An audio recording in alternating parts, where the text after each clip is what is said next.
Bien, ahí empecé a grabar, no estoy fumando. Bueno. No, no lo digas. Re obvio. Re obvio, sí. Bueno, si ustedes se acercaron a, no sé, a los textos, yo les había dado para hoy la segunda parte, ¿sí? O la parte 3 de 6 estudios de psicología de Piaget, ¿sí? Que es bastante complejo.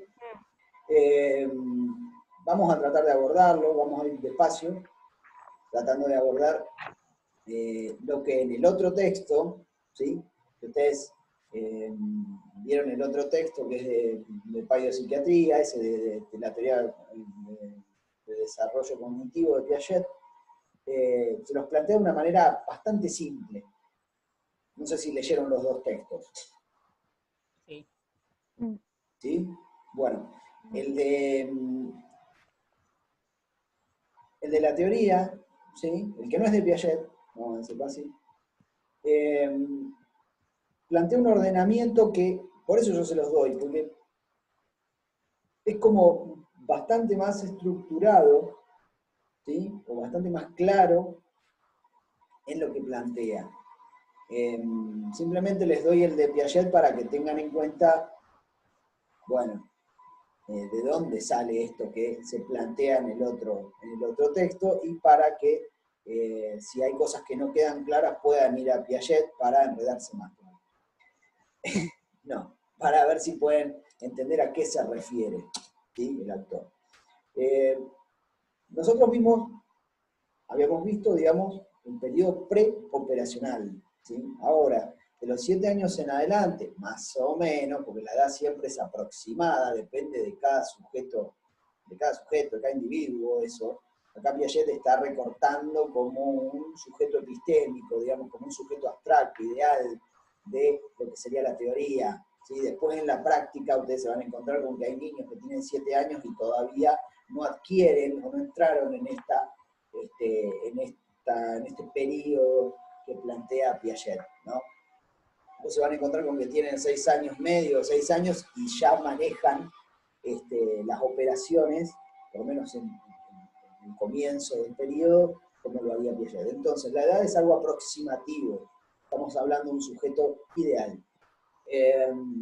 Bueno, Piaget lo que va a plantear en esta etapa, me parece que es como lo más importante, es que la forma que tiene el niño, nosotros venimos viendo que, digamos, en el periodo anterior, que siempre se pone en juego esta cuestión de, aunque no lo diga Piaget, no lo explicite, está implícita la cuestión de la relación entre el sujeto y el medio, y cómo el sujeto va armando esquemas que le permiten adaptarse al medio. ¿Sí? Lo que vimos en el periodo preoperatorio era que la presencia del egocentrismo lo que hace es, de alguna manera, podríamos decir, todavía no le permite al niño adaptarse, digamos, a la realidad de una manera como lo va a realizar en este periodo, haciendo uso de lo que serían las operaciones para tratar de asimilar no solo la experiencia psíquica, sino, perdón, física, no psíquica, la experiencia física, sino también la experiencia de relación con otros, la experiencia social, etc. Cognitivamente hablando, el niño presenta una diferencia muy importante entre el periodo preoperatorio en comparación con el operatorio. En el operatorio, lo que dice Piaget, y me parece que es lo más rescatable, que también lo dice el otro autor, es que el niño utiliza una lógica, ¿sí? Unas operaciones lógicas, ¿sí? Para relacionarse, o sea, los esquemas que utiliza el niño para relacionarse con una experiencia, con el mundo, con el medio, con los objetos, con las experiencias que vive perceptivamente de alguna manera en el medio que lo rodea, y de relacionarse no solo con las experiencias físicas, sino con las experiencias, también podemos decir, matemáticas, ¿sí? Es un periodo en donde el niño comienza a utilizar operaciones lógicas, ¿sí? Para decodificar los hechos, ¿sí? Para leer la experiencia, para leer el mundo. Entonces, estamos ante un periodo nuevo, pero ¿qué implica? Implica una serie de esquemas nuevos, ¿sí? De herramientas nuevas, si se quiere, para leer la realidad y para actuar sobre esa realidad. Entonces, lo que nos va a decir este autor es eso, ¿no? Lo va a plantear de una forma un poco más sencilla de cómo lo plantea Piaget. Piaget, si ustedes vieron el texto, nos va a hablar primero de la socialización, ¿sí? Con respecto a la socialización, eso por ahí no es tan difícil, la parte en donde Piaget habla acerca de la socialización del niño, de qué es lo que va cambiando el niño, ¿no? Piaget ahí va a decir que, así como decíamos que en el periodo preoperatorio hay una preeminencia o una primacía de lo que es el pensamiento egocéntrico, ¿sí? Y que en ese momento, digamos, el niño en relación con otros niños no argumenta, no toma el punto de vista del otro, juegan juegos cada uno distintos. Bueno, va a decir esto, como que la socialización ahí está en un periodo de construcción, digamos, que todavía antes de los 5 años los chicos no pueden jugar, digamos, juegan, pero se van a pelear, no pueden respetar una regla en común porque no pueden adaptarse, ¿sí? Era como decíamos en el juego simbólico, el niño en los comienzos del juego, en los comienzos de este periodo preoperatorio o preoperacional, hace un juego, que es el juego simbólico, en donde prevalece la actividad o prevalece el yo sobre la realidad, adapta la realidad al yo, pero el yo no se adapta a la realidad. Y entonces no hay acomodación, o prevalece la asimilación antes que la acomodación, ¿sí? En la relación entre el niño y el medio. Progresivamente veíamos que el niño va a poder ir modificando algo de eso de egocentrismo a partir de la experiencia social, a partir de la maduración, ¿sí? Y empieza o llega a un pensamiento que es intuitivo, que es lo más cercano que tenemos a este pensamiento que aparece en esta etapa nueva, que es el pensamiento operacional concreto. En el pensamiento intuitivo, el niño se guiaba por la percepción todavía, para tratar de entender las transformaciones que se dan en la experiencia física, para tratar de entender cómo funciona el mundo, ¿sí? ¿Se acuerdan del animismo infantil, del artificialismo, de todas ese tipo de pensamiento que tiene el niño, que no es lógico, que sigue todavía siendo muy influido por la percepción? Bueno, en este periodo se va a producir un cambio en el niño y va a poder empezar a utilizar la lógica, ¿sí? O cierta estructura, ciertos esquemas, digamos, lógicos para relacionarse con el mundo, ¿sí? Para entenderlo, para conocerlo. Va a poder prever ciertas cuestiones de manera lógica, ¿sí? Bien, les decía, bueno, en la socialización empieza a poder aceptar las reglas, a poder escuchar el punto de vista de otro y también de adaptar su punto de vista a el otro. Eso quiere decir que se va perdiendo, digamos, la parte, la característica egocéntrica de su pensamiento y de su socialización, ¿sí? Se pierde eso, entonces el niño puede empezar a preguntar cosas, y esas cosas que pregunta o que le preguntan, responder en base a eso y no responder lo que se le canta, ¿sí? Responder en base a eso que se le pregunta, argumentar. Entonces empieza desde los 5 años en adelante, como a poder relacionarse con otros, no de forma tan egocéntrica, ¿sí? Empieza a poder escuchar, a argumentar, etc. Ahora, hay una cuestión, ¿no?, que plantea este autor. Dice que, bueno, él lo plantea como que así con estas características que él decía, ¿no?, de un pensamiento egocéntrico, que el pensamiento es rígido, que es centralizado.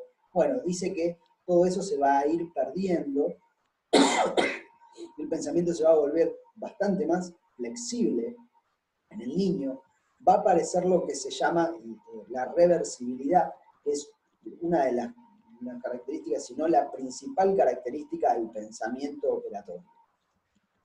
Yo les decía en la clase pasada que la percepción, la diferencia que tiene, digamos, con el pensamiento operatorio, es que la percepción es unidireccional. O sea, se cae una taza, se rompe. Yo no puedo imaginarme lo contrario, ¿sí?, de que derrota se arma. Porque la percepción, el mundo, tiene una dirección, ¿sí?, tiene una temporalidad. ¿Sí? La experiencia física, la experiencia que yo percibo, ¿sí?, hay un tipo de experiencia que es la experiencia física, la experiencia con las cosas, que tiene una direccionalidad. En cambio, la experiencia matemática, ¿sí?, que es esta, o lógico-matemática, cuando digo la experiencia lógico-matemática es la experiencia abstracta de las ciencias formales, ¿sí?, la matemática, que ven ustedes en la escuela. En la matemática, nosotros no trabajamos con cosas físicas. Sí, en un comienzo sí, pero para dar un ejemplo, para llegar a eso abstracto, trabajamos con cosas físicas. La idea del número, por ejemplo, es una cuestión formal. No existe en la naturaleza el número, ¿sí? La inventa el hombre, es una experiencia propia del hombre y del tipo de pensamiento del hombre, del tipo de razonamiento del hombre. La experiencia física, los animales la tienen, pero el hombre también. Pero la experiencia matemática, los animales no la tienen. ¿Sí? Así como la experiencia del lenguaje, los animales no la tienen. ¿Sí? La tiene el hombre, es algo propio del hombre. O sea, perdón, la Sí, experiencia física es lo que estaría en el preoperatorio. No entiendo claro, eso. la experiencia física en el preoperatorio está en el preoperatorio está la experiencia física. El niño es más, comienza con la experiencia física en un periodo sensorio-motor, que vimos en el primer año, ¿sí? Cuando empieza a relacionarse con las cosas, ¿sí?, actúa sobre las cosas, con su organismo. Se va adaptando, va logrando una mejor coordinación de los esquemas, todos esquemas sensoriomotores. Después, en el periodo preoperatorio, aparece la representación, la posibilidad de usar el lenguaje para nombrar las cosas, el juego simbólico, de las imágenes, todas cosas que representan y que sirven para representar las cosas, que no es necesario estar en contacto con las cosas, sino que puedo remontarme al pasado, puedo irme al futuro, ¿sí?, puedo predecir qué es lo que va a pasar, ¿entienden? Ese es un tipo de experiencia física, pero ¿desde dónde se lee esa experiencia? Se lee desde la posibilidad que el nene tiene de representación, desde esos esquemas, ¿sí? Ahora, los esquemas que van a surgir, o sea, pero en esa etapa preoperatoria, todavía, ¿sí?, la anticipación que el nene puede hacer de las cosas, los pensamientos, los esquemas que tiene para poder pensar las cosas todavía están muy ligados a la percepción. ¿Sí? Esto que yo les decía, se cae una taza, se rompe. La causalidad es esa. En cambio ahora, con el pensamiento lógico-matemático que el niño emplea, o que empieza a aparecer, el nene puede leer ciertas experiencias y no quedarse pegado, ¿sí?, a lo perceptivo, a lo intuitivo, al pensamiento intuitivo. ¿Sí? Es un pensamiento más ligado a la, como les digo yo, a la percepción, a las imágenes, sino que ahora van a ver en un ejemplo, digamos, de transformación de cierta sustancia, cómo eso al nene del pensamiento intuitivo lo confunde, y al nene del pensamiento operatorio que está en el otro periodo, en el operatorio concreto, ese niño no lo confunde.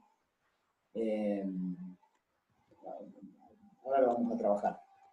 Lo que digo es que las matemáticas, la lógica, digamos, ya el niño comienza a poder utilizarla en este periodo. Y lee la experiencia, o va a empezar a poder leer la experiencia desde estos esquemas lógico-matemáticos. ¿Sí? Ahora vamos a ver ejemplos y por ahí se hace más fácil entender algo de esto.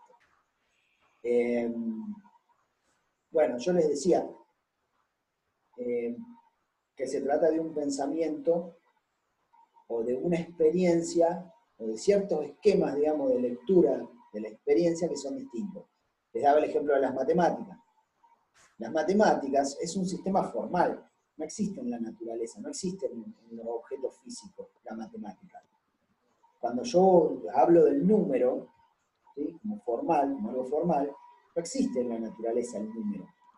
¿Sí? Tenemos una naranja, dos naranjas, tres naranjas, pero o un árbol de naranjas que da frutos, digamos, pero no, es el hombre el que viene a ponerse a contar y dice 1, 2, 3, 4, 5, 6, e inventa un sistema formal, ¿sí?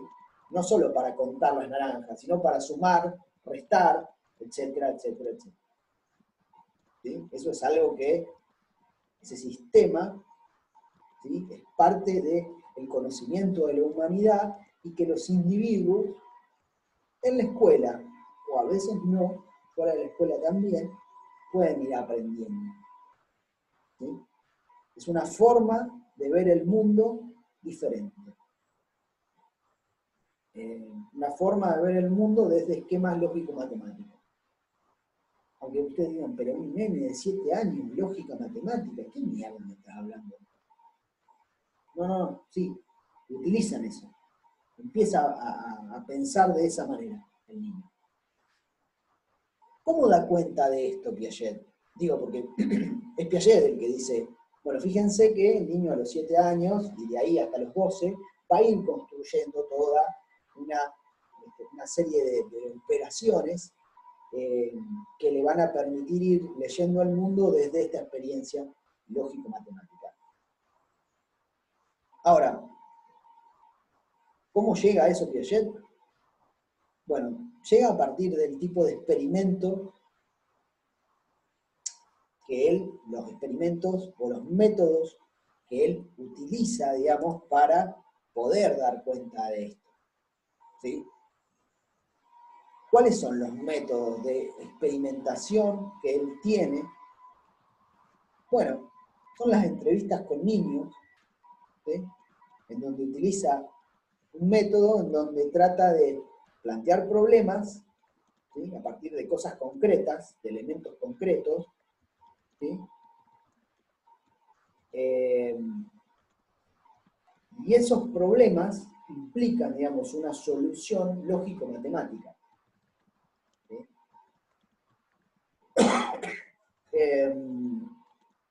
Implican una solución lógico-matemática que lo que él se fija es a ver si los nenes pueden captar o no esa lógica matemática que está por detrás, ¿sí?, de la lectura de esa experiencia física, en este caso, porque son experimentos físicos, con cosas físicas. Un ejemplo es el de que da Piaget de la sustancia. ¿Sí? Da un montón de ejemplos ahí, si ustedes se ponen a ver, da el ejemplo de cómo los nenes piensan la cuestión de que le ponemos a un vaso, tenemos 2 vasos con agua, a uno le ponemos azúcar, ¿sí? Lo disolvemos, o dejamos que se disuelva sola el azúcar, y le pregunta, bueno, ¿y qué es lo que pasa acá? Les pregunta ciertas cosas, ¿no? ¿Te va a conservar la sustancia? No sé, no le pregunta de esa manera, le debe preguntar, ¿hay lo mismo acá que acá? ¿Tiene más peso esto que esto? ¿Sí? ¿Tiene más volumen, nivel de agua? ¿Tiene más este que le eché? ¿Tiene más nivel de agua que este que no le eché? ¿Azúcar? ¿No? Entonces los niños elaboran un pensamiento en base a eso, ¿no? Y él lo que se va dando cuenta es que los niños van elaborando pensamientos para explicar ese hecho, ¿sí?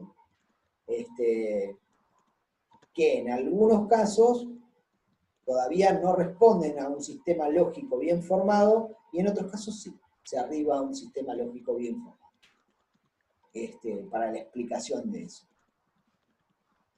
Pero también recurre, digamos, ese es un ejemplo, pero recurre a toda una serie de experimentos. Esos experimentos ustedes los encuentran nombrados como experimentos de seriación, de clasificación, ¿sí? Y de conservación de sustancias. No de sustancias, de conservación. A través de esos experimentos, así como en el periodo anterior, podíamos ver cómo piensa un niño a partir de las preguntas que hace. Bueno, Piaget ahora va a ver, a partir de esos experimentos, cómo piensan los niños. A ver si adquieren o no, ¿sí? Este pensamiento lógico, estos esquemas lógico-matemáticos, para leer la experiencia. Ah, eso está mejor explicado en el primer texto que nos dice, sí. ¿No? Tanto en el... Sí, en el primer texto, sí. El autor va a explicar todo lo que es la seriación, va a explicar la clasificación, la conservación. Sí, está mucho mejor explicado ahí. No sé si pudieron entender ustedes.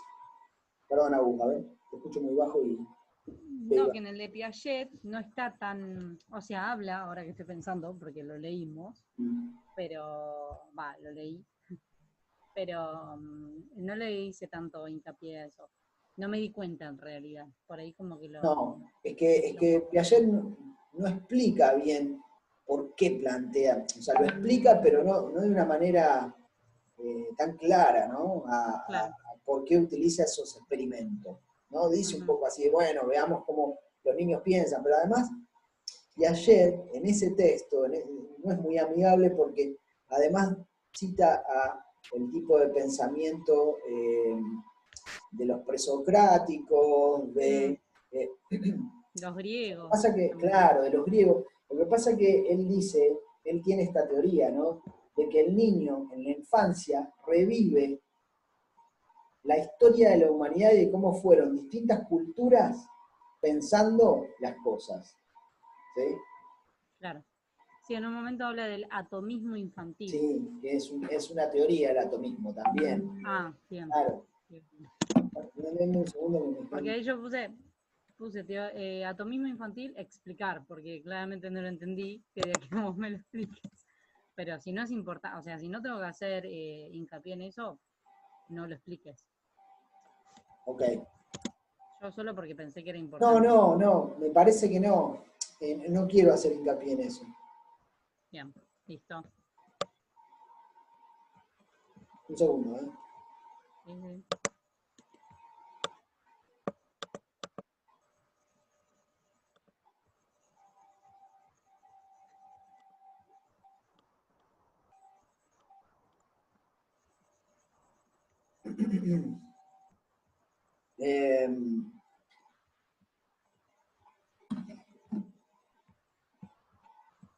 Lo que dice Piaget, bueno, eso que teoriza, digamos, es más para su epistemología genética. ¿Sí? Él plantea que, como les decía, en la historia de la humanidad se van dando cierto tipo de hipótesis y pensamientos hasta llegar a qué tipo de conocimiento, al conocimiento científico. al conocimiento lógico-matemático, ¿sí? Que es el conocimiento de la época de Piaget, el conocimiento más acabado de la humanidad, ¿sí? El conocimiento como más high, más abstracto, más complejo, más correcto, digamos, de pensar, ¿sí? Y entonces él dice que el niño revive lo que pasó en la historia, digamos, o sea que cuando tiene tanta edad parece que piensa como los estoicos, después piensa como, no sé, como los filósofos griegos, después como, ¿sí? Como que se revive en la historia del individuo. Bueno, es una cosa media loca de Piaget, digamos, que también Freud lo tiene, parece que es una idea de la época, me parece. No importa eso, a lo que a nosotros nos interesa es que el niño tiene esquemas lógico-matemáticos o va adquiriendo en este momento esquemas lógico-matemáticos para leer la experiencia. Y ¿cómo lo comprueba Piaget a esto? A partir de estas experiencias que sitúa como seriación, como clasificación, como conservación, ¿sí? Bueno. Y son experimentos, no sé si pudieron leer ustedes, pero son como experimentos que yo ya se los mencionaba la vez pasada, porque Piaget también lo mencionaba. Por ejemplo, la seriación, ¿sí? En la seriación se le presenta al niño objetos de mínimamente, muy casi imperceptibles, digamos, de distintos tamaños, como una serie de lápices, por ejemplo, de distintos tamaños, y se le pide que los ordene, ¿sí? Si nosotros nos guiamos, por ejemplo, simplemente por la percepción, ¿sí? ¿Y qué vamos a hacer? ¿Qué harían ustedes? Y mirarlos y según el tamaño que tengan los ordeno. Un poquito más fuerte a vos, ¿no? Mirarlos. Mirarlos y según el tamaño que tengan, ordenarlos. O sea, compararlos y colocarlos de menor a mayor, o de mayor a menor, lo mismo. Bueno, está bien, pero entre medio de eso, a ver, hay un ejemplo que da Piaget de los chicos cómo funcionan en el periodo preoperatorio. Y le da eso, y los chicos, le da 3 elementos, ¿no? 3 nada más. Sí. Y le muestra que el elemento A es más grande que el elemento B. ¿Sí? Claro, y ellos no podían deducir que el elemento... Perdón, dale, seguí. No, está bien. Y esconde el A. ¿Sí? Esconde el elemento A, que es más grande que el B. Sí. Después aparece el elemento C, que es más chico que el elemento B. Y el experimentador, sin mostrarle el lápiz A, que es más grande, le pregunta al nene si el C es más grande que el A o el A más grande que el C. Y el nene no quiere responder. No quiere responder porque no sabe. ¿Pero por qué? Porque su pensamiento se centra en el presente, en el aquí y ahora, en la percepción. La percepción es ahora. ¿Sí? Nosotros, ¿qué nos pasa en nuestro pensamiento? ¿Qué haces? Ah, no, este era más grande que el B, el A era más grande que el B. Entonces, por lo tanto, por ley de transitividad, si C es más chico que B, obvio que es más chico que A. ¿Entiendes? ¿Vuelvo a decirlo? Sí. Claro, él no puede deducir sin verlo que el A es más grande que el C. Claro, exactamente. Necesita verlo. Claro, sí, porque está centrado en el presente. La percepción, claro, la percepción es meramente visual o sí, mirable. Claro, no, el problema es que tenés 2 variables ahí, que es la variable B más grande que C y tenés la otra variable que es A más grande que B. Claro, y no puede hacer la relación entre dos variables. Claro, no puede considerar 2 a la vez, 2 variables a la vez.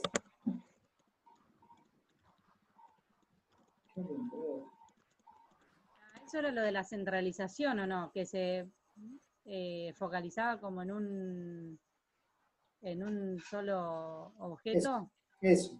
Ah, Lo que bien. llama, si ustedes ven el texto de que el que no es Piaget, les dice que las tres características que tiene el pensamiento que van a cambiar, digamos, entre un periodo y otro, son la rigidez del pensamiento, la centralización y el egocentrismo.